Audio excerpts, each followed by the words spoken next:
This right here is the bower of the great bowerbird in Australia. What it does is the male builds up this specialized bower out of sticks. He arranges it very particularly. He lays out all these stones.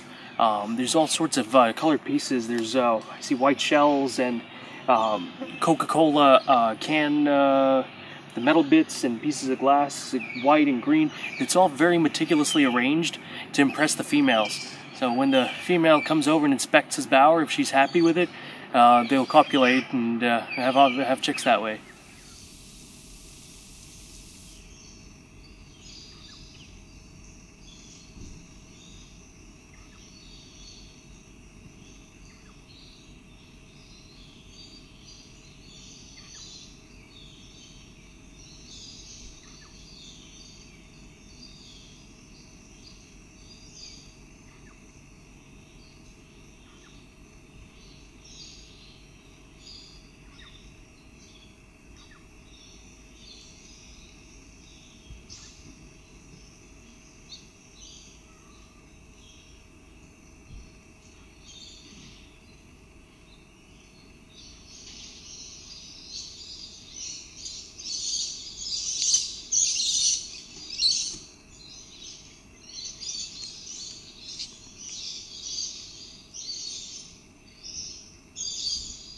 So this isn't a nest at all. This is really just a bachelor pad for impressing the ladies.